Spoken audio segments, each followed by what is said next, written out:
జై తెలంగాణ, జై తెలంగాణ.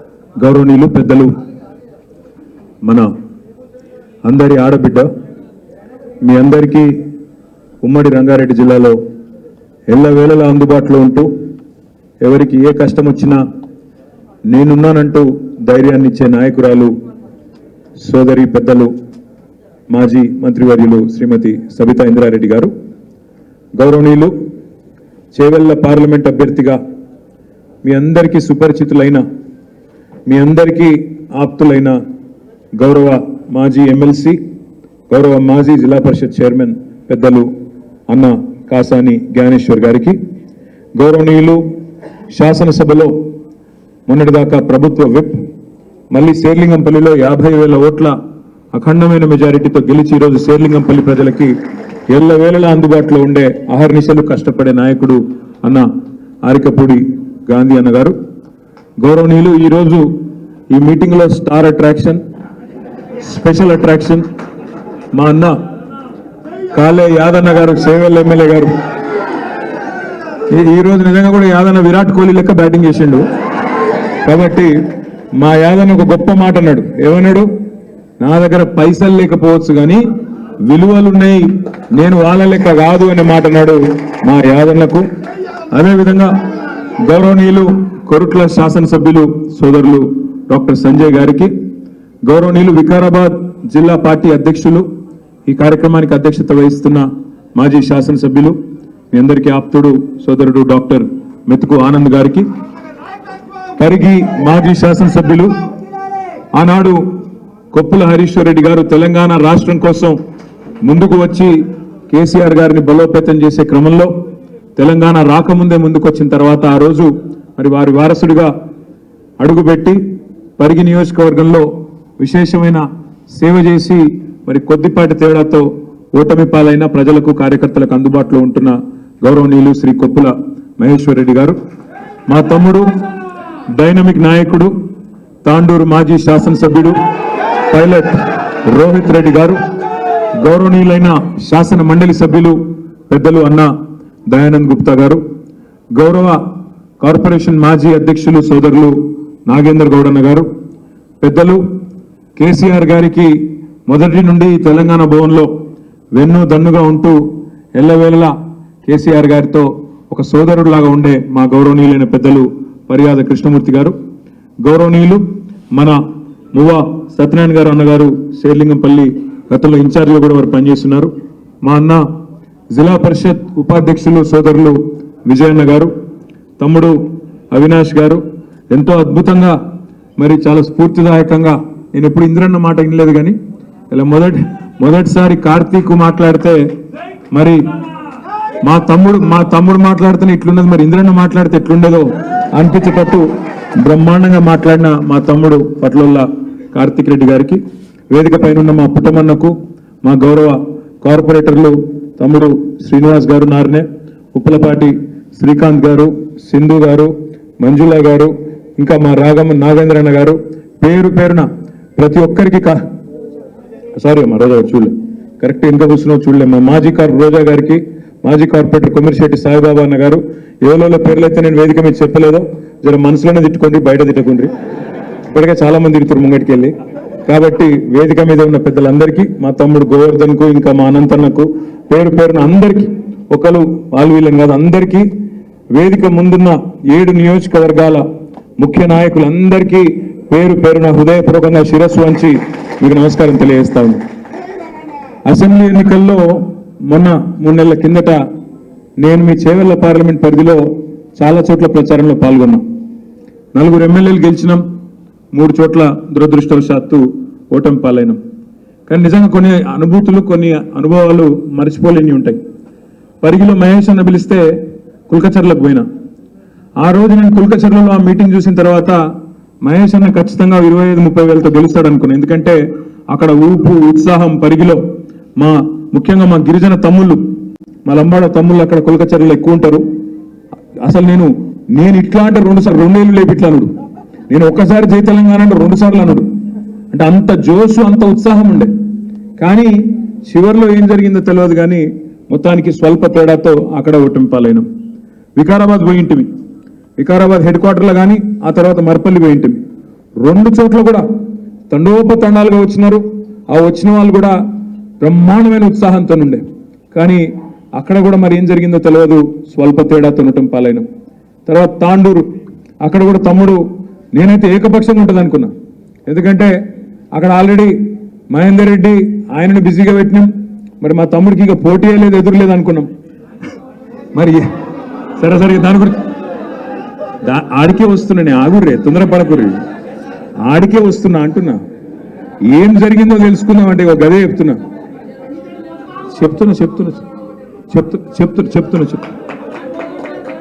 సీను నన్ను చెప్పని, నువ్వు మాట్లాడుతూ కదా సీను, మళ్ళీ నన్ను చెప్పని. జరిగింది ఏంటంటే కరెక్ట్ మాట, అది ఇంటి దొంగను ఈశ్వరుడు కూడా పట్టలేడని పెద్దలు చెప్తారు. మనమేమనుకున్నాం, పట్నం మహేందర్ రెడ్డిని మంత్రి చేసినాం కదా 3 నెలల ముందు, కూర్చుంటాడేమో, ఆయన లొలి పెట్టాడేమో, ఆడ ఆనంద్ ఓడగొట్టాడేమో, ఈడ రోహిత్కు సహకరిస్తాడేమో అనుకున్నాం. ఆయన ఏం చేసిండు, ఆయన అచ్చంగా అక్కడిని అడ్డబెట్టి, సునీతమ్మ కూడా ఆయన్ని అడ్డబెట్టి, ఇద్దరు కూడా పార్టీలో వండుకుంటూ పక్కకెళ్ళి వెన్నుపోటు పొడిచి మన నాయకులు వేదిక మీద కూర్చున్న నాయకులు ఓడిపోయినంటే కారణం మన వాళ్ళే కారణమైన మాట అక్షర సత్యం. సరే నీకు దండం పెడితే ఆగురాబాయి, ఇక నేను ఎవరో పడితే నువ్వు ఆడెవరో పడితే ఎవరికి పడుతుంది కావు, నువ్వు చెప్పింది నేను చెప్పబడితే, నేను అలాగే చెప్తున్నాను.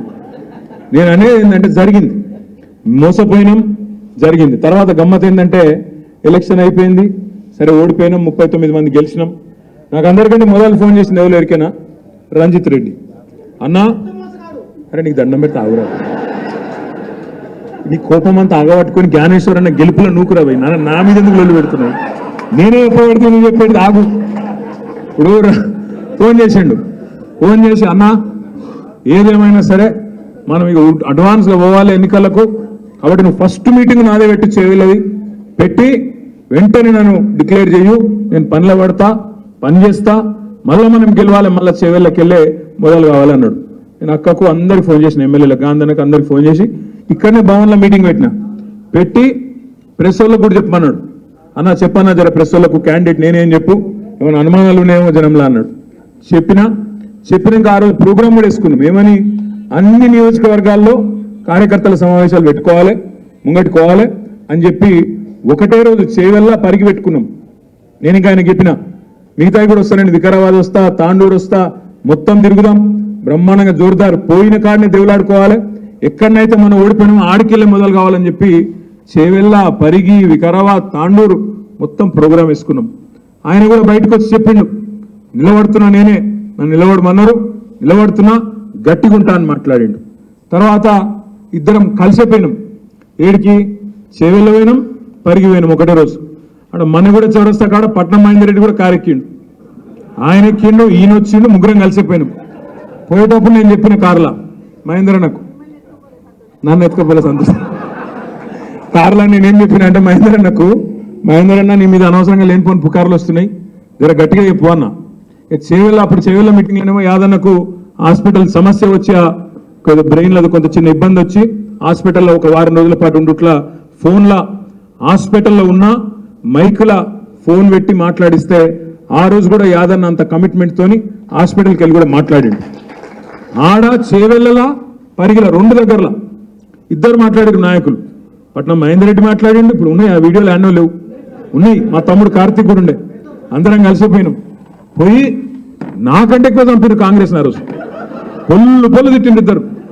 తిట్టడానికి ఇంకా గమ్మని చెప్తా మీకు.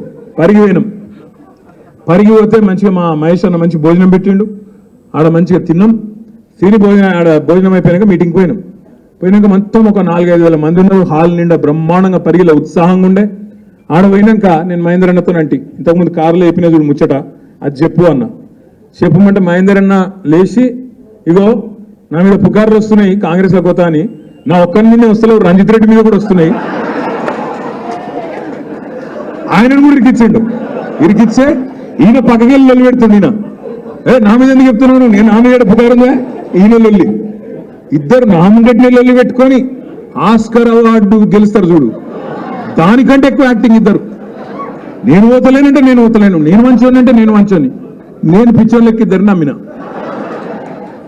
ఏం చేస్తాం, నమ్మి ఇద్దరు అద్భుతమైన స్పీచ్లు ఇస్తే గెలిచిపోయినాం, ఇంకేముంది మళ్ళా పార్లమెంట్ గెలిచిపోయినాం అనుకున్నా. నేను చూస్తే 15 రోజుల తర్వాత సీన్ కట్ చేస్తే ఈయన మల్కాజ్గిరి అభ్యర్థి, ఆయన చెవెళ్ళ అభ్యర్థి కాంగ్రెస్. ఏమైందిరా అయ్యా అంటే ఇద్దరు పత్తలేరు. ఇప్పుడు మా అక్క అడుగుతుంది నన్ను పక్కకెళ్ళి, చాలా మంది మా వాళ్ళు ఏమనుకుంటారు ఎరికేనా మీకు అన్నది. ఏందక్క అంటే రంజిత్ రెడ్డి పోయిండు అంటే చెప్పగానే పోతాడు ఆ కేటీఆర్కి అనుకుంటున్నాను అని చెప్తుంది అక్క. నాకు చెప్తే పార్టీలకి వెళ్ళి నన్ను ఓనిస్తానా? ఎట్లా ఓనిస్తా నేను? ఇంకొక మాట మాత్రం మా తమ్ముడు ఆనంద్ అన్నాడు, ఇక మిగతా మిత్రులు కూడా అన్నారు. ఒక మాట మాత్రం నేను మీకు ఇస్తున్నా. నేను 2018లో ఆనాడు విశ్వేశ్వరరెడ్డి గారు ఆ రాజకీయాల్లో లేనప్పుడు రాజకీయాల్లోకి పట్టుబట్టి తీసుకొచ్చింది నేను. ఆయన ఇంటికి పోయి 14లో ఆయన ఇంటికి పోయి నువ్వు రావాలా, నీలాంటి చదువుకున్న వాళ్ళు కావాలి రాజకీయాల్లో అని తీసుకొచ్చిన. ఆయనకేం పుట్టిందో 18లో ఆయన జంపు, ఆయన కాంగ్రెస్లోకి పోయిండు. ఆ రోజు మళ్ళీ చెప్పిన, నువ్వు ఇలా కాంగ్రెస్లో కూతున్నావు, చేవెళ్ళ ప్రజల చైతన్యాన్ని తక్కువ అంచనా ఇస్తున్నావు, ఓడిపోతావు, నువ్వు రాసి పెట్టుకో అని చెప్పిన. ఓడగొట్టి ఆ రోజు మీరే గట్టిగా బుద్ధి చెప్పి ఆనాడు విశ్వేశ్వరరెడ్డిని ఇంట్లో కూర్చోబెట్టిండ్రు. 2018లో ఆనాడు కొత్త అభ్యర్థి అయినా మీ జిల్లాకు సంబంధం లేకపోయినా కేసీఆర్ గారు నిర్ణయం తీసుకున్నారు కాబట్టి ఆనాడు డాక్టర్ రంజిత్ రెడ్డిని తీసుకొచ్చి ఎంపీకి నిలబెడితే, సరే కొత్తోడైనా కేసీఆర్ పంపిండు కదా, గులాబీ కండువా కప్పుకున్నాడు కదా, కేసీఆర్ మనిషి కదా అని చెప్పి మీరందరూ ఆశీర్వదించి రంజిత్ రెడ్డిని గెలిపించింది. మరి ఈరోజు రంజిత్ రెడ్డి గారు చేసిన ద్రోహం బాధ ఎక్కడ అనిపిస్తుంది అంటే, ఎవడో బయటవాడు మోసం చేస్తే బాధ అనిపించదు. నీతోనే నీడలాగా తిరిగి, నీతోనే 24 గంటలు ఉండి, నీ పక్కనే కూర్చొని, నీతోనే అన్ని మాటలు చెప్పి, అన్ని మంచి మాటలు చెప్పి, కష్టకాలంలో ఉంటామని చెప్పి మాటిచ్చి అక్కడ కేసీఆర్ గారి కూతురు అరెస్ట్ అవుతుంటే ఇక్కడ నవ్వుకుంటూ తుల్లుకుంటూ ఇద్దరు పోయి కండువా కప్పుకునే దృశ్యం ఏదైతే ఉన్నదో తప్పకుండా దానికి బదిలా తీసుకోవాల్సిన బాధ్యత మన మీద ఉన్నది అనే మాట నేను మీకు విజ్ఞప్తి చేస్తా ఉన్నా. రాజకీయాల్లో అధికారం ఎవరికి శాశ్వతం కాదు, అధికారంలో శాశ్వతంగా ఎవరు ఉండరు. కానీ అధికారం పోంగనే ఆగమాగమైపోయి ఇవాళ తమ ప్రయోజనాలు, తమ స్వీయ ప్రయోజనాల కోసం ఇవాళ అవతల వైపు పోయి పోవడమే కాకుండా ప్రజలను మోసం చేసే కార్యక్రమం. ఆయన మొన్న రంజిత్ రెడ్డి ఒక సోషల్ మీడియాలో ఒక పోస్ట్ పెట్టిండు.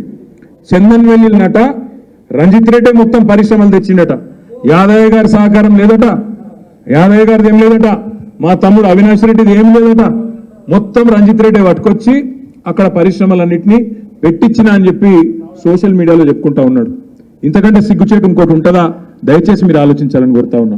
ఇంకొక మాట కూడా నేను మీకు విజ్ఞప్తి చేస్తా ఉన్నా. ఆనంద్ చెప్పిన మాట ఏదైతే ఉందో, మళ్ళీ రేపు వచ్చి ఇదే పట్నం మహేందర్ రెడ్డి, ఇదే రంజిత్ రెడ్డి వచ్చి కేసీఆర్ గారి కాళ్ళు పట్టుకున్న మళ్ళా పార్టీలోకి రానియము అనే మాట కూడా నేను ఈ సందర్భంగా మీకు విజ్ఞప్తి చేస్తా ఉన్నా. వాళ్ళకు తప్పకుండా బుద్ధి చెప్పవలసిన బాధ్యత మన మీద ఉన్నది. వచ్చి కేసీఆర్ కాళ్ళు పట్టుకున్న మళ్ళీ అధికారంలోకి వచ్చినాక వాళ్ళని మాత్రం మళ్ళీ రానిచ్చే ప్రసక్తే లేదనే మాట కూడా నేను మీకు విజ్ఞప్తి చేస్తా ఉన్నా. ఇంకొక మాట కూడా నేను మీకు హామీ ఇస్తా ఉన్నా.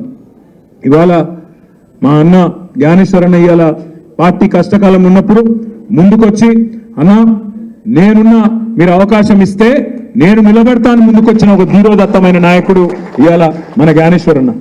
గతంలో మీ అందరికి కూడా తెలుసు, బలహీన వర్గాల ముద్దుబిడ్డ, బడుగు బలహీన వర్గాల ఆశాజ్యోతి అని చాలా మంది గురించి మనం స్పీచ్లు ఇస్తుంటాం.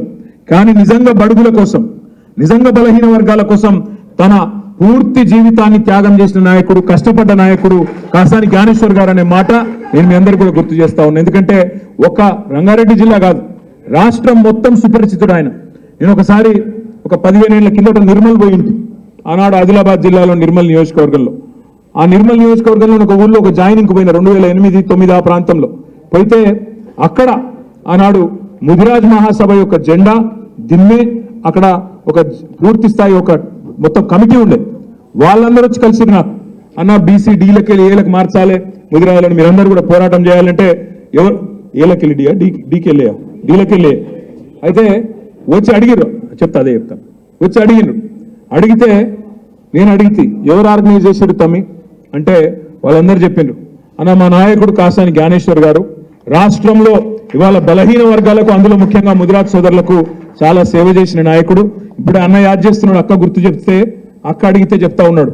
అది కూడా చేపించిన అన్న, బీసీ డీలకెళ్ళి ఏలకు చేపించిన ఆనాడే పోరాటం ఫలించింది.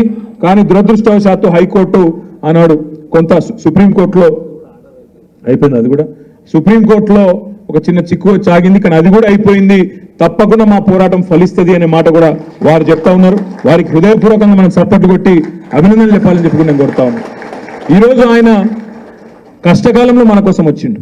మనం కష్టంలో, పార్టీ కష్టంలో ఉంటే పెద్ద పెద్ద నాయకులు కేశవరావు గారు, కడియం శ్రీహరి గారు ఇవాళ జారుకుంటున్న సమయంలో ఇవాళ ధీరోదాత్తంగా నిలబడి నేనున్నా అంటూ ముందుకొచ్చిన నాయకుడిని కడుపులో పెట్టుకొని చూసుకోవాల్సిన బాధ్యత ఆయన కోసం మనమే నిలబడ్డాం. నేనే క్యాండిడేట్ అన్నంత గట్టిగా కొట్లాడవలసిన బాధ్యత మన మీద ఉన్నది.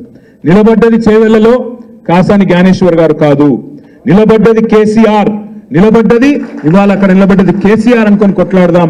అక్కడ నిలబడ్డది మన నాయకుడు, అక్కడనే ఉన్నాడు, ఆయన కోసం ఓటేస్తున్నామనే ఒక కమిట్మెంట్ తోని కసితో పనిచేద్దాం తప్ప ఇవాళ రకరకాల ఆలోచనలు చేయవలసిన అవసరం లేదు.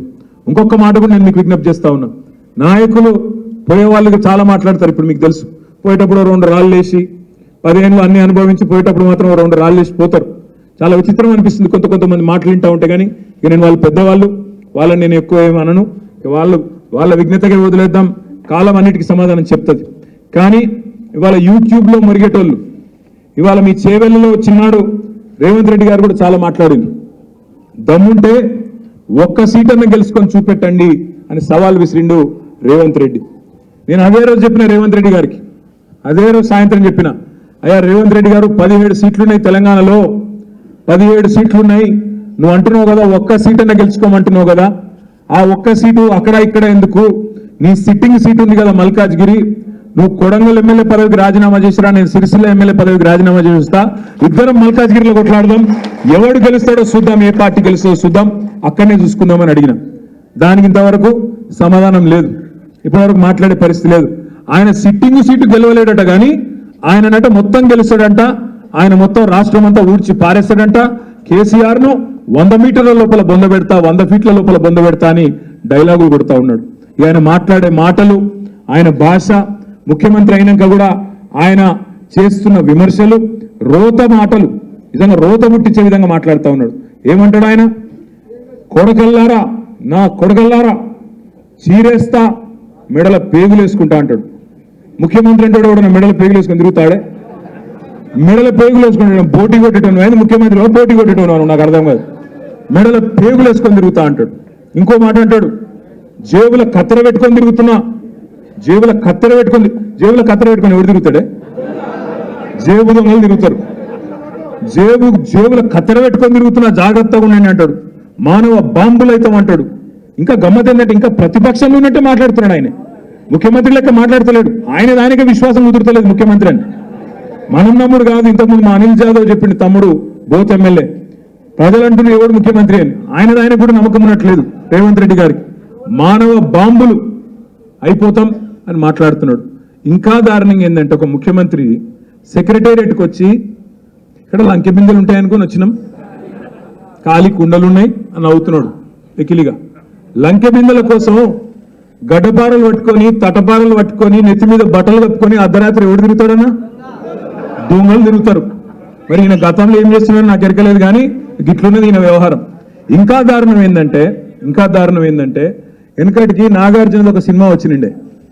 ఆ సినిమాలో పాట ఉంటుంది, గ్రీకు వీరుడు అని. రేవంత్ రెడ్డి గారు, ఈయన ప్రభుత్వం ఎట్లున్నదంటే రోజొక్క లీక్ ఇవ్వాలి యూట్యూబ్కు. ఇగో ఇది జరిగిపోయింది, ఇది గొర్రెల స్కాము, బర్రెల స్కాము, ఫోన్ ట్యాపింగు, మన్ను మశానం. లీకు వీరుడు ఆయన గ్రీకు వీరుడు అయితే నేను లీకు వీరుడు. రోజొక్క లీకు, ఇదో లీకు అదో లీకు, అదయిందంట, 10 లక్షల ఫోన్లు ట్యాప్ అయినాయంట, ఇదయిందంట అదయిందంట. అయ్యా నువ్వే అధికారంలో ఉన్నావుగా స్వామి, దమ్ముంటే ఎవరి మీద చర్య తీసుకుంటావో తీసుకో, ఎవరిని లోపల వాడేస్తావో పాడై, ఏం విచారణ చేస్తావో చెయ్యి. కానీ నువ్వెందుకు చేస్తున్నావు ఇదంతా మాకు తెలుసు. ఎందుకు? ప్రజలు రైతు బంధు అడగొద్దు, కరెంట్ ఏమైందని అడగొద్దు, కింటాల్కు 500 బోనస్ అన్నావు అదేమైందని అడగొద్దు, 2 లక్షల రుణమాఫీ ఏమైందని అడగొద్దు, ఆడపిల్లలు 2500 రూపాయలు ఏమైందని అడగొద్దు, ముసలోళ్ళు 4000 రూపాయలు ఏమైందని అడగొద్దు. మళ్ళీ అడగద్దంటే ఏం చేయాలి? రోజొక్క స్కామ్ బయటికి తేవాలి, రోజొక్క ఫోన్ ట్యాపింగ్ అయిందని బిల్డప్ ఇవ్వాలి, యూట్యూబ్ ఓనికి పైసలు ఇవ్వాలి. వాడు తెల్లారు లేస్తే కేసీఆర్ దిగిపోయినాక 4 నెలలకు కూడా వాడు తిడుతూనే ఉండాలి, మనం ఇంటనే ఉండాలి. వాడు తిట్టడానికి తిట్టిన ఆనందం, వినడానికి ఇన్న ఆనందం. గిది జరుగుతున్నది. ఏంటంటే తిట్టిపిచ్చే కార్యక్రమం, గోల్మాల్ చేసే కార్యక్రమం. 6 గ్యారంటీలు పోయినాయి, 6 గారడీలు మొదలైనవి. 6 గారడీలు ఏంటి కాళేశ్వరం స్కామ్ అంటాడు ఒకరోజు, ఇంకో రోజు ఫోన్ ట్యాపింగ్ అంటాడు, ఇంకో రోజు గొర్రెల స్కామ్ అంటాడు, ఇంకో రోజు బర్రెల స్కామ్ అంటాడు. ఇవన్నీ చెప్తాడు కానీ ఏడవైందయా 2,500 రూపాయలు ఇస్తాను 1,67,00,000 మంది ఆడబిడ్డలకు 18 ఏళ్ళు నిండిన ఆడబిడ్డలకు ఇస్తాను కదా, ఎక్కడ పోయింది ఆ స్కీము అంటే మేమే బెబ్బెబ్బే డైలాగులు పెడుతుంది కదా. డిసెంబర్ 9 నాడు వస్తున్నా, తెచ్చుకోని వాళ్ళు అర్జెంటుగా ఉరుకుండ్రి, 2 లక్షలు తెచ్చుకోండి బ్యాంకు కొన్రి, నేను సంతకం పెడతా అంటివి. డిసెంబర్ 9 వాయ్, జనవరి 9 వాయ్, ఫిబ్రవరి 9 వాయ్, మార్చి 9 వాయ్, ఏప్రిల్ 9 రానే పట్టే. ఏమైందా రేవంత్ రెడ్డి అంటే అవో మేము ఇప్పుడే కూర్చున్నాం సీట్లు అప్పుడే అడుగుతారా అని మళ్ళా ఓదికు బెదిరింపులు. మేము చెప్పినామా డేటు మనం చెప్పినామా? డిసెంబర్ 9 రుణమాఫీ చేస్తా అన్నాడు ఎవడు? రేవంత్ రెడ్డి. మరి ఆ మాట అడిగితే కూడా మళ్ళీ ఉలికిపాటు ఎక్కువ. ఆయననే కదా అన్నాడు ఆడబిడ్డలను, ఇంట్లో కోడళ్ళుంటే 2,500, అత్తలుంటే 4,000. కేసీఆర్ ఒక ముసలోనికే ఇస్తుండు, నేను ముసలోనికి ముసలవ్వకి ఇద్దరికి ఇస్తా, ఇద్దరికి 4,000 ఇస్తానది ఎవడు? రేవంత్ రెడ్డి కాదా?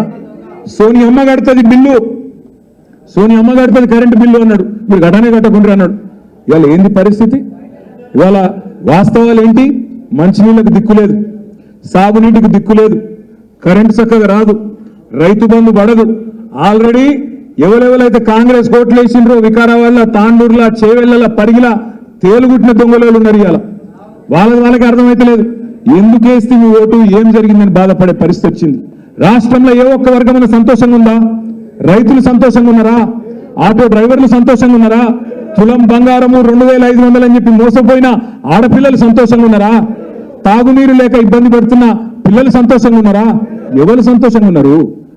ఎన్ని దొంగ మాటలు, ఎన్ని గలీజ్ కార్యక్రమాలు యూట్యూబ్లో అంటే కేసీఆర్ ఇచ్చిన ఉద్యోగాలు నేను ఇచ్చిన అని చెప్పుకుంటాడు. నాకు ఒక చిన్న డౌట్, మీరు దయచేసి పిల్లల చర్చ పెట్టాలి. ఎల్బీ స్టేడియంలో మీటింగ్ పెట్టాలి, కేసీఆర్ని తిట్టాలి, కాగితాలు ఇవ్వాలి, 30,000 ఉద్యోగాలు ఇచ్చినాను బిల్డప్ ఇవ్వాలి. ఆయన రేవంత్ రెడ్డి గారు చిన్న కామన్ సెన్స్ ముచ్చట నాకు తెలియక అడుగుతున్నా. ఇప్పుడు పిల్లలు ఉంటానంటే లగ్గం కావాలి, సంసారం చేయాలి, తర్వాత పిల్లలు ఉంటారు కదా. మరి నువ్వు ఎప్పుడు వస్తాయి, ఎప్పుడు నోటిఫికేషన్ ఇస్తావి, ఎప్పుడు ఉద్యోగాలు వచ్చే? నువ్వు వచ్చినాక ఇచ్చిన నోటిఫికేషన్లన్నీ ఇచ్చిన నోటిఫికేషన్లే లేవు, కానీ 30,000 ఉద్యోగాలు ఇచ్చినా అని చెప్తాడు. 30,000 ఉద్యోగాలు ఆడికెళ్ళి వచ్చినాయి. కేసీఆర్ గారు ఆనాడు ప్రభుత్వంలో 1,60,000 ఉద్యోగాలు నింపి ఇంకో 30,000 ఉద్యోగాలు ఆనాడు రకరకాల కోర్టు చిక్కుల్లో ఉంటే అవి ఇవాళ ఈ టైంకి అనుకోకుండా పరిష్కారం అయితే తంత గారెల బుట్టలు పడ్డట్టు నువ్వు ముఖ్యమంత్రి అయి ఆ కాగితాలు ఇచ్చుకుంటా మందికి పుట్టిన బిడ్డలు మా బిడ్డలు అని చెప్పుకునే దౌర్భాగ్యపు పరిస్థితి ఇవాళ ఈ కాంగ్రెస్ ముఖ్యమంత్రిది అనే మాట నేను పికప్ చేస్తా ఉన్నా. పిల్లలు ఆలోచించాలా. దొంగ మాటలు. సంవత్సరంలో 2 లక్షల ఉద్యోగాలు ఇస్తాడు రేవంత్ రెడ్డి. మరి నేను ఇలా రేవంత్ రెడ్డి గారిని డిమాండ్ చేస్తున్నా, రేవంత్ రెడ్డి గారు నీకు చిత్తశుద్ధి ఉంటే 2 లక్షల ఉద్యోగాలు ఇప్పటికే 4 నెలలు అయిపోయింది, ఇంకెనిమిది నెలలు ఉంది. ఈ నోటిఫికేషన్లు ఎవరు ఆపుతున్నాడు నిన్ను?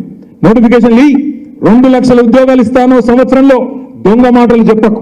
కేసీఆర్ ఇచ్చిన 30,000 ఉద్యోగాలు వేరు, నువ్వు 2 లక్షల ఉద్యోగాలు ఇచ్చి నీ మాట నిలుపుకోవాలనే మాట కూడా వారిని నేను డిమాండ్ చేస్తా ఉన్నా. ఇంకొక మాట మాట్లాడితే ఒక మాట అంటున్నాడు, నా ప్రభుత్వం కూలగొడతారు అందుకే నేను ఎమ్మెల్యేలు గుంజుకుంటున్నా. అయ్యా రేవంత్ రెడ్డి, నువ్వు 5 ఏళ్ళ నుండి నిక్షేపం లాగా మాకేం అభ్యంతరం లేదు, 5 ఏళ్ళ నుండి మేము అద్దంటలేం. కూలగొట్టేది మేము కాదు నాయన, మానవ బాంబులు మేం కాదు. నీ పక్కన ఉన్న నల్గొండ బాంబు, ఖమ్మం బాంబే నిన్ను కూలగొడుతుంది, మేము కూలగొట్టాం. కాంగ్రెస్ వాళ్ళు ముందు వాళ్ళు ఎండ్రికాయలు లెక్క, ఒకటి ఎగురుతుంది ఇంకోటి కూర్చుంటాడు. మాకు సంబంధం లేదు, మాకు అవసరం కూడా లేదు. 5 ఏళ్ళు నువ్వే ఉండు, నువ్వే నీ 420 హామీలు, నువ్వు ఇచ్చిన 420 హామీలు నెరవేర్చి ప్రజల మనసు గెలుచుకొని నేను వద్దంటలేను.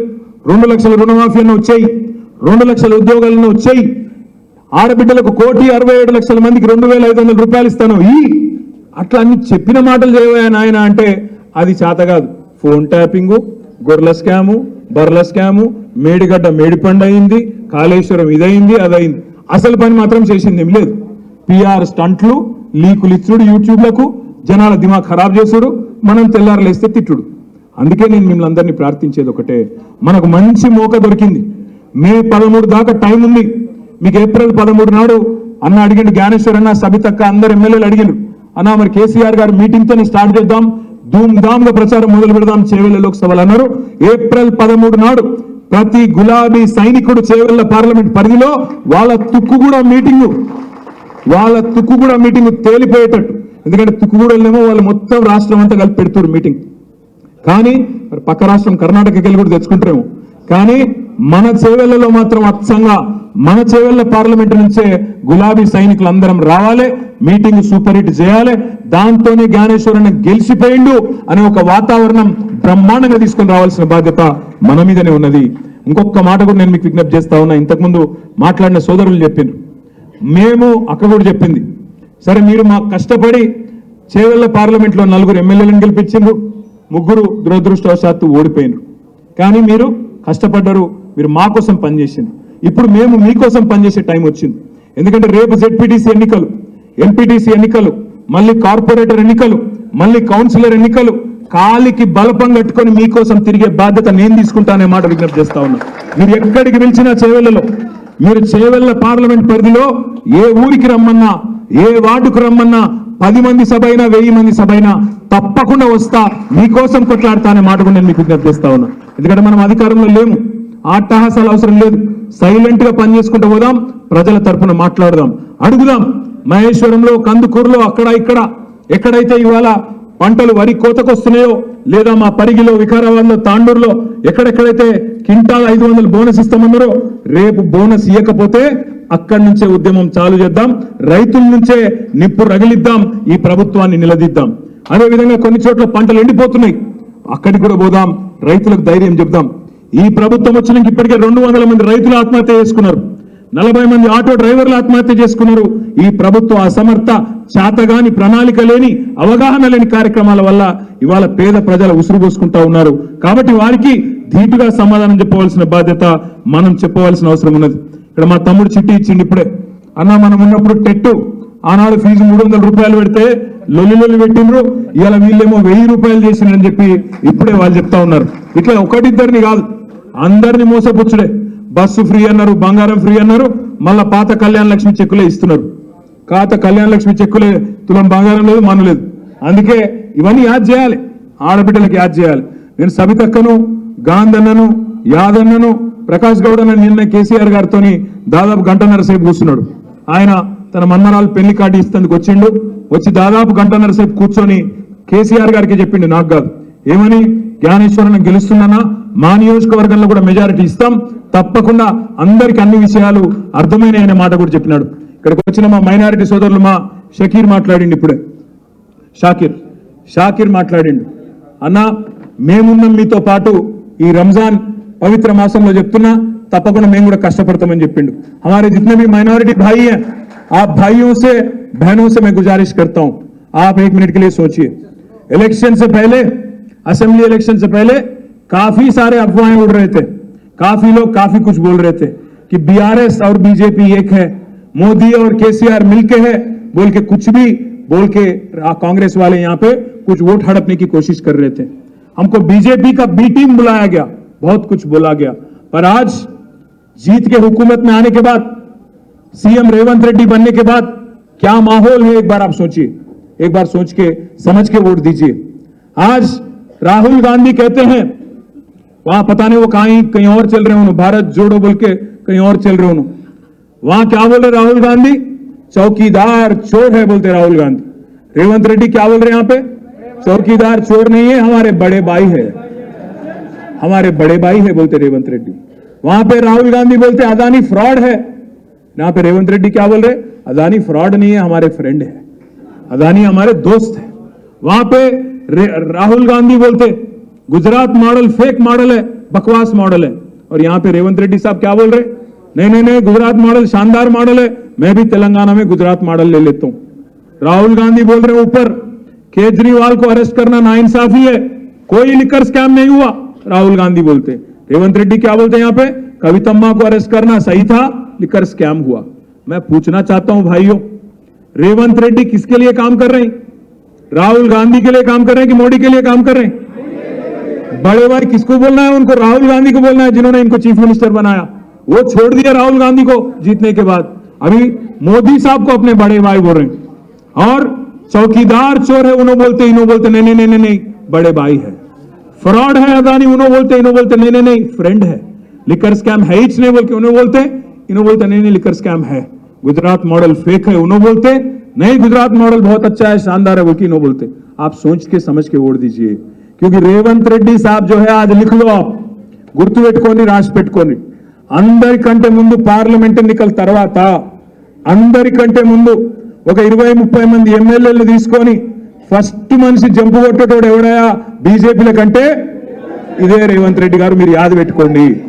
ఇప్పటికి నేను 10 సార్లు అన్న ఈ మాట, ఇప్పటికి నేను 10 సార్లు అన్న ఈ మాట. మీకు అనిపిస్తుంది ఆశ్చర్యంగా, ఏ గట్ల పోతాడన్న ఎవడనా, ముఖ్యమంత్రి పోతాడన్న ఎవడనా అని మీకు అనిపిస్తుంది.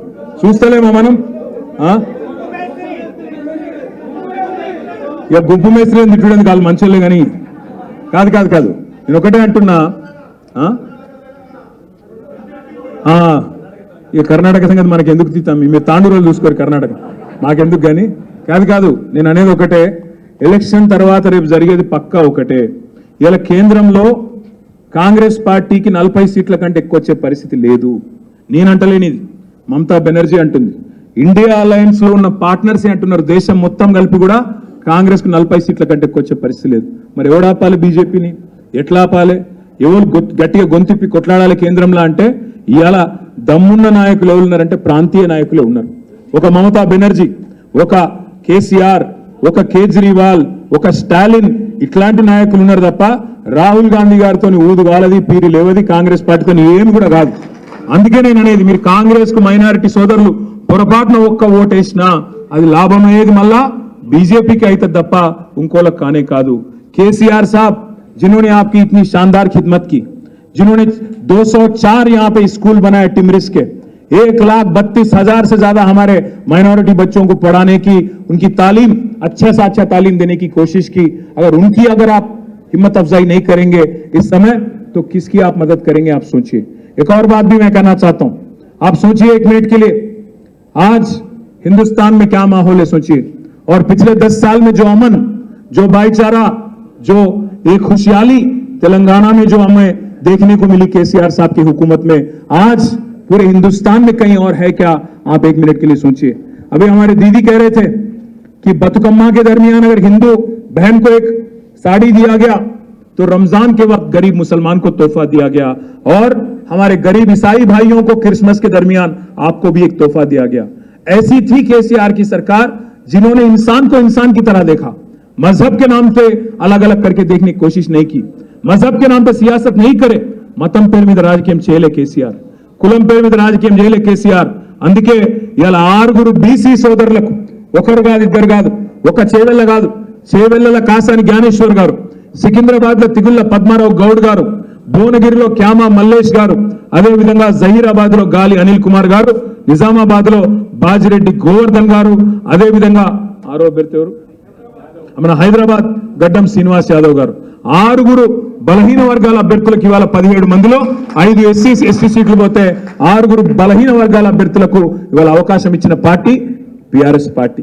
అందుకే మిమ్మల్ని అందరినీ ప్రార్థించేది, మిమ్మల్ని అందరినీ కోరుకునేది, దయచేసి తెలంగాణకున్న ఒక్క గొంతు, తెలంగాణ కోసం కొట్లాడే శక్తి వంచన లేకుండా, రాజీ లేకుండా ఎవరితోనైనా పోరాడే శక్తి ఉన్న నాయకుడు ఒకే ఒక్క నాయకుడు కేసీఆర్ గారు. అట్లాంటి నాయకుడిని తిరిగి బలోపేతం చేసుకోవాలి. ప్రజల్లో మనకు అనుకూలంగా ఉన్న ఇవాళ 3 ఏదైతే ఉన్నదో దాన్ని ఓట్ల రూపంలో పార్లమెంట్ లో మలచాలంటే మీరందరూ కూడా ఒక్కొక్కరు మీరే జ్ఞానేశ్వర్ గారు అన్నట్టుగా, మీరే నిలబడ్డట్టుగా పార్లమెంట్ లో దయచేసి కష్టపడాలనే విజ్ఞప్తి.